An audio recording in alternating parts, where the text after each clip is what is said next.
నమస్కారం అండి. సెంట్రసెట్‌లోనే ఒక అద్భుతమైన ఫార్ములా మీకు ఇప్పుడు చెప్తా.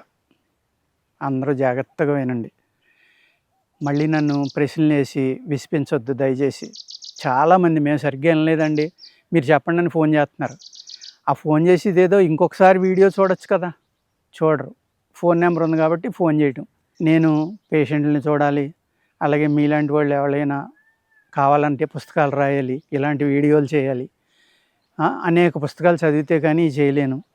ఎన్నో పుస్తకాలు చదివి చెప్పేది ఇది. నా సొంత నాలెడ్జ్ ఏమీ కాదు ఇది. అర్థమైంది కదండి.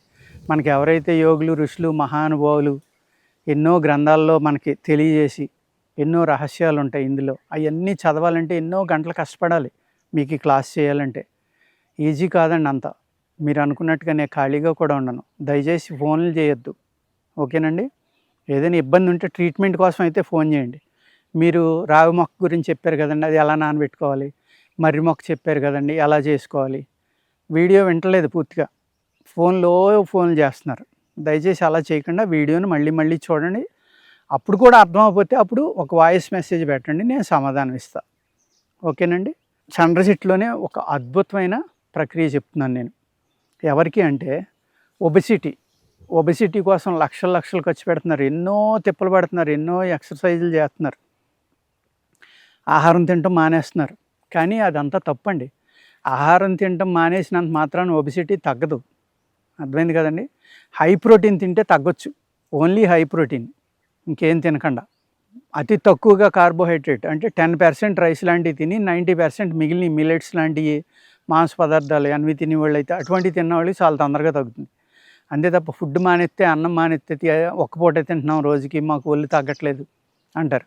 మీరు ఎంత తిన్నా కూడా మీ బాడీని ఇలా పెంచేయడానికి మీ బాడీలో కొన్ని రకాల బ్యాక్టీరియాలు ఉంటాయండి. ఆ బ్యాక్టీరియాల వల్ల ఒబెసిటీ అనేది వస్తుంది. అర్థమైంది కదండి. ఆ బ్యాక్టీరియాని చంపాలి అంటే ఈ సెంట్రసెట్ అద్భుతమైన ఫార్ములా చెప్తున్నా. దీని మొదల తవ్వుకుని ఈ లావు వేరు చూసుకోండి, అంటే మన ఈ ఏలు కన్నా లావుగా ఉన్న వేరు చూసుకోండి. దాన్ని క్రాస్గా కట్ చేయండి ఇలాగా బయటికి.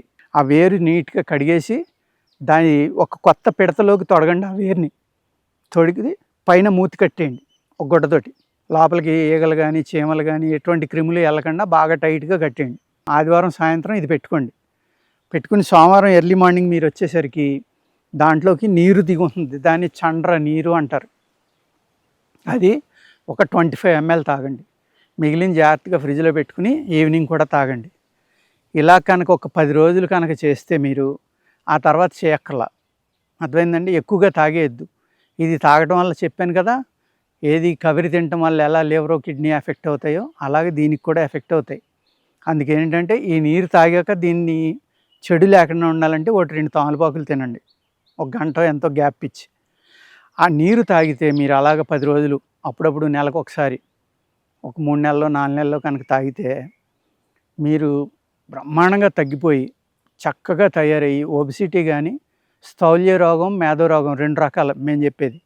కొంతమందికి బాగా దూది పొంగినట్టు పొంగి ఊగుతూ ఉంటాయి, నడుస్తూ ఉంటాయి. అర్థమైంది కదండి, అది స్థౌల్యం అంటాం. అలా కాకుండా గట్టిగానే ఉండి మధ్యలో బాగా లావైపోతారు, వెయిట్ కూడా ఎక్కువ ఉంటారు, అది మేధో రోగం అంటాం. ఆ రెండాట్ల మీద కూడా ఇది చాలా చక్కగా పనిచేస్తుందండి. కానీ ఈ ప్రక్రియ చేయాలంటే మీరు చాలా ఇంట్రెస్ట్గా జాగ్రత్తగా చేయాలన్నమాట. అంతే తప్ప ఏదో ఈ శ్రమ అంతా ఎవరు పడతారులే అంటే, శ్రమ పడకపోతే మీకు ఏది ఫలితం రాదు. అర్థమైంది కదండి. శ్రమ పడాలి, జాగ్రత్తగా వాడుకోవాలి. దాన్ని వాడుకుంటేనే మీకు మేధో రోగం కానీ, స్థౌల్య రోగం కానీ, ఒబెసిటీ అంటాం కదా ఇంగ్లీష్లో, అది తగ్గిపోయి మీకు చక్కగా సుందరంగా తయారవుతారు. అలా ఉండాలంటే ఏం చేయాలండి, దీని యొక్క వేరు రసం, దీన్ని ఏమంటారు, చండ్ర నీరు అంటారు.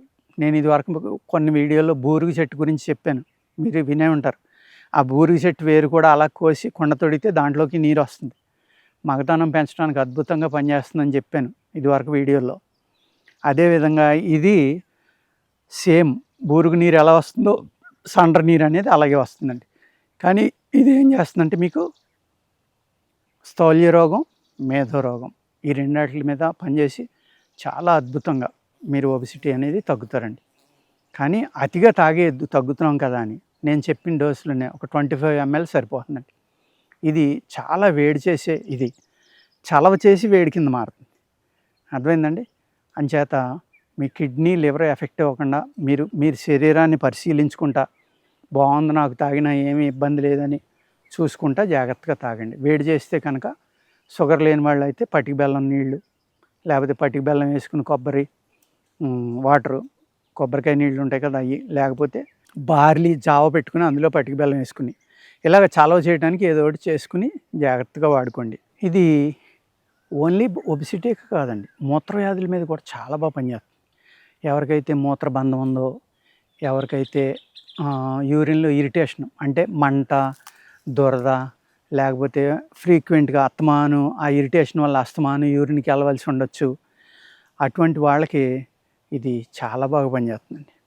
అదేవిధంగా నోటిపూత చెప్పాను కదా, బ్లీడింగ్ గమ్స్ అన్న, గమ్స్ వాపు ఉంటే రాసుకుంటే తగ్గుతుందని. అలాగే కాదు, కొంతమంది నాలిక చుట్టూరు పుండు పడుతుంది, అంగుట్లో పుండు పడుతుంది, పైన పుండు పడుతుంది, ఈ బొగ్గల్లో పుండు పడతాయి. ఆ పుళ్ళు పడిన వాళ్ళు ఏం చేయాలంటే దీన్ని నేను ముందర చెప్పినట్టుగా తడివేలుతోటి ముట్టుకుంటే చేతికి అంటుకుంటుంది కదా, ఆ పౌడర్ని పళ్ళకి, నాలికి, బొగ్గల్లోని, నాలిక కింద, పళ్ళ చుట్టూరు అన్నీ రాసుకున్నారనుకోండి, పంటి వ్యాధులు తగ్గుతాయి. ఈ యొక్క ఎలర్జీలు ఏదైతే నోట్లో అల్సర్స్ లాంటివి వస్తాయో అవి కూడా చాలా బాగా తగ్గుతాయండి. క్రిమిని బాగా చంపుతుంది ఇది. అర్థమైంది కదండి? బ్లీడింగ్ గమ్స్, పస్ గమ్స్ అంటే పసుకారే గమ్స్ తగ్గినాయి అంటే ఇంకా అన్నీ తగ్గుతాయి కదా. ఎన్ని రకాలుగా ఉపయోగపడుతుంది ఇది? నోట్లో అల్సర్స్కి పనిచేస్తుంది, బ్లీడింగ్ గమ్స్కి పనిచేస్తుంది, అదే పసుకారే వాటికి పనిచేస్తుంది, నోట్లో పుళ్ళు తగ్గుతున్నాయి, పళ్ళు గట్టిపడుతున్నాయి, అనేక రకాల ఉపయోగాలు అనమాట. అందుకు దీన్ని నోట్లో ఏదొచ్చినా కూడా ఇంట్లో ఉంచుకుని సింపుల్గా దాన్ని తడివేలు కంటించుకుని తోముకోండి. ఓకేనండి? ఈ రకమైన ప్రయోగం కూడా మీరు చేసుకుంటే ఇంకా బాగా దీన్ని మీరు ఉపయోగించుకోవచ్చు అనమాట. ఓకేనండి? నమస్కారం అండి.